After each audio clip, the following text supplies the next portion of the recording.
So what do I want to see in a Batman film? I've talked about the construct of Batman. I talked about different aspects of the idea of Batman and where that can go, and I'm sure, we could explore it even deeper, especially if it wasn't just me talking and we had a conversation about it. Uh, but when it comes to my Batman, what do I want to see? I want to see epic scope martial arts, like the Kill Bill Crazy 88 fight scene, like the Matrix Reloaded Neo versus Agent Smith's or any Neo fight scenes. Jackie Chan in the Bamboo House and Legend of the Drunken Master type of fight scene. I don't need Batman versus 100 ninjas and those types of fight scenes all the time, but one where he gets trapped and has to fight his way out isn't a bad idea. It's the concept that's important of that type of micro focus in fight choreography, where fight Eastern Asian choreography is the show. It takes center stage. You take months of training, months of choreography, months of planning, fancy camera movement, steady camera movement, wide shots, action shots where you keep a steady frame and you frame the two fighters in a wide shot, going back to forth. So we admire the choreography, the complexity of it, the coordination of it, the strength and speed and agility and grace of it, the intensity of it, the ruthlessness of it, the efficiency of it. I mean, you can go on and on. The offense and the defense and it would have to be a director that understands sports, that's a boxing fan or an MMA fan or a martial arts fan. It would have to be a director that's not just doing generic martial arts choreography. It would have to be a director that within his film has a sequence, inputs a sequence into his film. There is an actual, complicated, intense, dangerous, choreographed to the minute detail, real martial arts fight. Fantastical elements, but what do I mean when I say real martial arts fight? That the people, the stuntmen that are doing the fight sequences should be martial artists, black belts, so they can be prodigious in the fight. So you're watching Genius. You got a Batman outfit. You could easily stunt double someone in there. Or if you want to do what the Matrix did with the Wachowskis, hey, spend a year and train the actor that you have as Batman. So it's that micro-focus fight choreography in a macro scope setting of an epic operatic film, monolithic film. And don't tell me it hasn't been done or shouldn't be done or can't be done, because it's been done in many films, as some of the ones I've mentioned above, and it should be done even better in a Batman film. I don't just want to see a martial artist or a detective or a psychotically paranoid and neurosis-obsessed Batman. I don't just want to see those aspects. I don't just want to see bodybuilding or technology in the forefront. I want to see all of those aspects, all of those pieces at once in a fully realized multi-dimensional Batman. We keep getting one Batman or the other. We keep getting, here's the loner. Then we get, here's, the Bat family and the Bat partnership. Here's the realistic technology type of Batman. Here's the detective. We keep getting pieces. We keep getting individual aspects of Batman, but we have not yet gotten a complete Batman with all those aspects in one fully realized. I want to see legacy in a martial arts expert training a Grayson, Robbins. I want to see cinematography lighting adorning a billionaire mansion that you can't wrap your head around the scope of it. That's why I love Gone with the Wind so much. The scope of the set design, the scope of the cinematography, the scope of the production design, the grandeur of it. The bat cave filled with the nature of the cave, the sound of the bats echoing in this large, gigantic space that you can't wrap your head around, and the tech including adorning this Batcave, the Batmobile, the glass encased suits, with reverence and legacy and respect for fallen warriors, the ritualistic aspect of it. I mean, these characters aren't just martial artists in a typical sense. They're not just wealthy in a typical sense. They're not just detectives in a realistic sense. They're not just technology dependent in a typical sense. They're not just talented or just superheroes or just James Bond. With all these pieces combined, all these aspects correctly integrated and fully realized and interpreted correctly, they are so much more than that. They are Batman, Dick Grayson, Robin, Nightwing. I mean, they're human weapons, the likes of which no one has ever seen. And no, I don't want to see them in a realistic setting.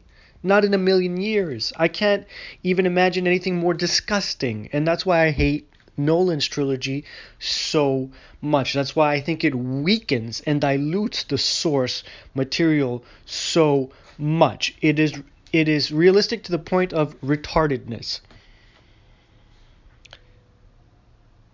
In approach, I want to see storytelling and filmmaking wise a serious approach. A film being well crafted, well made, and well done. I don't want to see realism. I want to see a fantasy film. Don't pander to me with pseudo-intellectual bullshit and exploitation of a comic book character. That's what Nolan did. These characters are already elevated in the source. These characters are already deep, respectable, and fully realized in all their fantastical glory in the source material. Adapt the source material and innovate. And I'm getting greedier and greedier by the day, let me just say, especially after what Nolan did. There was a time where Nolan's film, or I mean, I should talk about just Batman Begins and really not talk about Dark Knight and Dark Knight Rises, but there was a time when that was okay with me. You know, a good, okay film was okay with me until I saw where he was going with it all. So now, with Matt Reeves coming on board for Batman, Matt Reeves can do no right with me because Batman the Detective, if that's his approach, is no longer good enough for me. I want it all combined. All the elements and more. More that I didn't even know I wanted, well, that's what I want to see. Adapt and innovate. Nothing less. So far, only one man has truly, really done that, and that is Tim Burton. And I can't for the life of me think of a visual director quite like him that would be as well suited for what I want to see today. Because what I want to see would mean, and I look at Tim Burton as a prototype, because he had the fantasy element in large buckets of degrees. He had a little bit of the aloofness, a little bit of the billionaire recluse. He had a little bit martial arts. He had a little bit detective. He had a little bit psychotic neurosis. He had, if you go back and watch Batman 89 and Batman Returns, a little bit of every aspect of the Batman character, which no director has done since. Now, was it my ideal version fully realized? Hell no. It was prototypical. He was the origin point, but in his approach, his prototypical origin point of two films were correct. The set design, the production design, the scope, the atmosphere, a little bit martial arts, a little bit detective work, a little bit psychosis, a little bit balance between the... Like, he had it all. It was all there in a very infant state. But the reason why... I can't imagine anybody today being even close to what I want to see or even to what Burton did, because we don't see that kind of visual atmospheric storytelling and directing anymore, besides for a couple guys like Villanueva, Ridley Scott, but they have their genres. They're not quite as eccentric and unique as Burton. Burton was a director that more than anybody that I could think of had a signature vision. A signature visual vision, more than Ridley Scott, more than Villanueva. I mean, he really had an aesthetic that was completely his. And you see it in all his films, especially his good early works. Not so much nowadays, but his early, like when he was giving you the good stuff, Beetlejuice, Sleepy Hollow, I'm sure there's plenty I'm forgetting. Because And the reason I don't picture anybody getting close to what I want to see is because what that would mean is a director that my ideal, I'm talking about my ideal, what that would mean, and David Finch is a visual director, but again, listen to what I'm going to describe. None of these guys, I don't think, have it. So I imagine a director that is as fantastically visual and atmospheric as Burton, as adept at martial arts choreography as the Wachowskis or Jackie Chan, and with an understanding of myth and symbolic archetypical storytelling as John Ford, all combined with the screenwriting, plotting skill of Tarantino or William Wyler, and the grandeur and set design plus production design of Gone with the Wind. That is to say, David O. Selznick as a producer, just pouring money into a film, and I don't mean for CGI, I mean for design and creativity, set design, costume design, production design, pouring money into that, similar to what they did with Gone with the Wind. So when you stop and you picture all those elements, is there a director that has all of those elements? That can give you a breezy, well-paced, well-balanced runtime of a film while exploring deep themes but kind of managing it all together?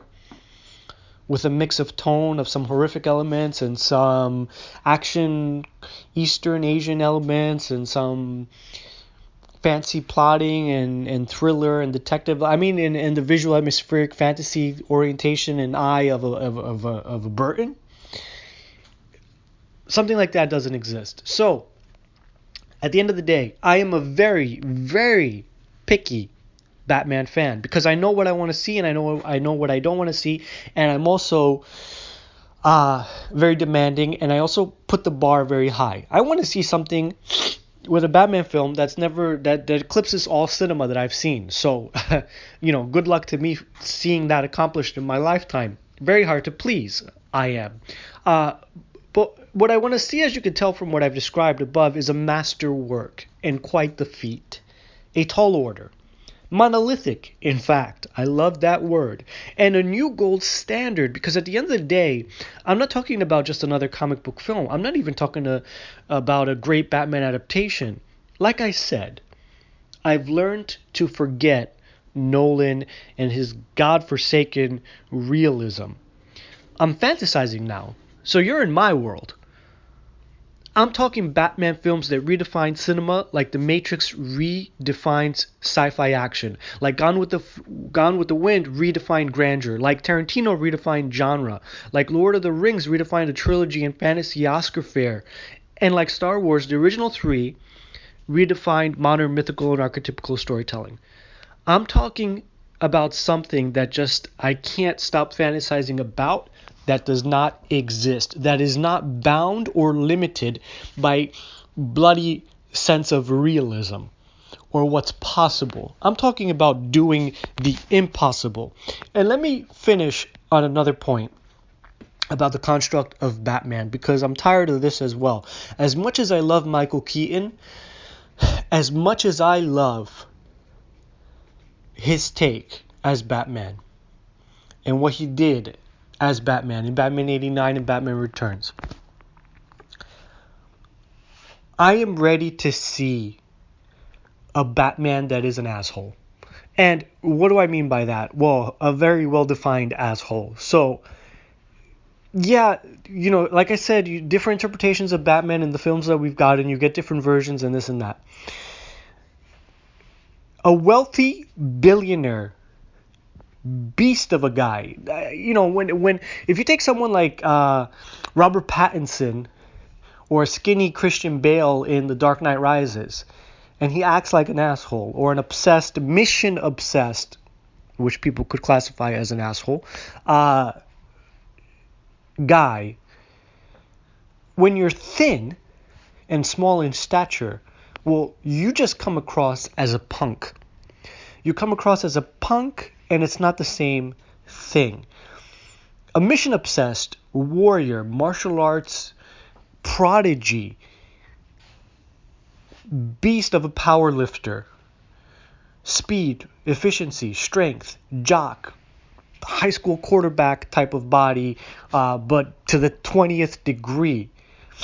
You're talking about an animal. You're talking about, do you ever see a fighter that's they have physical prowess to where it's not about just you hit the gym for a couple years or a couple months, where they just have natural physical gifts, like they are gigantic in speed, size, and a beast of a fighter. There's a confidence and an asshole quality that only they could have, being that size, being that fast, being that tall, having that reach, having that natural ability combined with the training, a cockiness, a sole narrow-minded obsessiveness. That's what I mean. I want to see this guy pummel past Alfred, the fine, distinguished gentleman butler of wisdom and reason. I want to see him try in this huge mansion of an environment and a setting, try and contain this beast of a human called Batman. And to do that, it can't be Michael Keaton, as much as I love his take and as great of an actor as Batman as he is. It can't be Robert Pattinson. It can't be Christian Bale. It can't be Val Kilmer. It has to be a guy that when you see him, not only does he have the acting chops, but when you see him, you want to give him years of martial arts training to get him ready for the role? Go ahead. I'd rather see a Batman film that takes 5 years in pre-production and an actor really dedicate their career to it than something that gets made in a year and then it comes out and it's your standard blockbuster fare. So you want to lock yourself away with all the elements I'm talking about and make a Batman film for 5 years of pre-production, then release it and blow everybody's mind? Hey, it's not impossible. A lot of people criticize James Cameron for taking so many years in the later part of his career to work back to back on Avatar. He's literally giving everything to Avatar. All the money in the world, all his time, all his energy. And people are saying, is Avatar even going to be relevant when it comes out? You're damn right it is. Because this is the guy that gave you T2. This is the guy that gave you Terminator. This is the guy that gave you Aliens. This is the guy that gave you Titanic. This is the guy that did Alita. And this same guy who has the best combination of critically adequate filmmaking and craft combined with a blockbuster mass audience sensibility and balance. He's not the deepest, but he's not the most superficial. He's right in he balances it better than anybody. Second maybe to Spielberg. You're talking about that guy going away, spending years in pre-production, which is kind of what would be necessary for my ideal version of a Batman film, as I described just now, to be possible. It would require more than a year of production and training. And if the Matrix took a couple months of fight choreography, then hey, the Batman film I'm describing would take years. But that's exactly what James Cameron's doing. He's not making a film in a year and then releasing it. If he wanted to, he could have released Avatar right after Avatar 1 in 2009. Avatar, the first one, came out in 2009, I believe. We're now in 2020. And he's working on Avatar 2, 3, and 4. You have to ask yourself, why is this man spending this amount of years and this amount of money on this, and why is it taking so long? One, the technology. We see filmmakers push technology as they're making films before the film is complete. They create technology that didn't exist, when they started the film, but by the end of the film, it exists. When you're a powerful filmmaker like James Cameron or Martin Scorsese, you can do that. And, camera companies will develop new cameras for you. Everybody will develop product for you that then becomes common in the rest of the industry. But Cameron was always that guy, that innovator. He was always that guy to push technology. He didn't start as a director. He started in set design. He started in practical effects. That's where he started. So that's how he thinks. He's about pushing technology. He just happens to be a decent storyteller and a decent filmmaker. but he's an explorer. That's why he stopped making films, and he spent so many of his years, so many of the years in his life deep sea diving and exploring underneath the water. And you know what? Even from that experience and all the technology that he's probably getting geared up to put into Avatar, has been putting into Avatar, we're going to see something when these films come out. You might think the plot is very basic, and it might be. You might think the plot is very simple, and it might be. You can do something simple well, rather than fuck up something very complicated or highbrow. But in a film that's very simple, I guarantee you his Avatar films are going to be about the technology. It's going to be about the visuals. It's going to be about what he's achieved in 3D IMAX CGI tech. And it's going to be nothing like anything we've seen before for a couple of reasons. One, because it's James Cameron, and he's going to innovate the technology. Two, because he's been building these things and making these things and pushing this technology for years. So you're going to see a film that was not produced in a year or two, that was produced in almost quite literally a decade. A decade of pre-production and production before release. It's going to look incredible. I don't know about the film. I don't know about the script. I don't know about the story. I don't know if it's going to be interesting or not. But I know one thing for sure. It's going to look incredible. And it's going to change cinema. He's got the right approach. Now, if you take that approach and you combine all the other elements that I would need in a director handling this Batman property, then you've got a Batman film. But hey, I'm going to keep on fantasizing because that really started, when I left Dark Knight Rises, infuriated by realism and what happened to the Batman character. It's a funeral, at least in my opinion. And I'm sure there's a couple people that agree with me, even if some don't. But it so upset me that I started to fantasize. I started to write. And, this entry is a little long. I don't really look at it as a video meant for anybody. I look at it as a diary, kind of like a digital diary for my own self, so I can keep different thoughts of the Batman character, because this is a character that I've therapeutically, in the past, I've written, and it's just something for me to organize my thoughts, and that's why this video is a little bit long. I don't really expect anybody to watch all of it, but it's the fantasizing started there. The creative fantasizing started there, and it was almost a reaction, a horrific reaction to this realism and this Batman on film that I was seeing, where I've rebounded 150 directions, pulled a 360 in the opposite direction. So let me leave you with a bit of my own archetypical and symbolic storytelling construction of the Batman character as I see it. Personally, with my own very unique monolithic sensibility. Here we go. Primal, animalistic, uncontainable force of body and mind meeting a calculating, conniving, and machination-styled systematic machine-like execution and ruthlessness, all enshrouded in a dark shadow of an endless curtain of unconsciousness, i.e. psyche, to contradict a shining example, a blistering light of a fireball of human potential and ambition, spiraling to a fine point focus of heights reached and feats accomplished and obstacles demolished, all in one man, the man called Batman.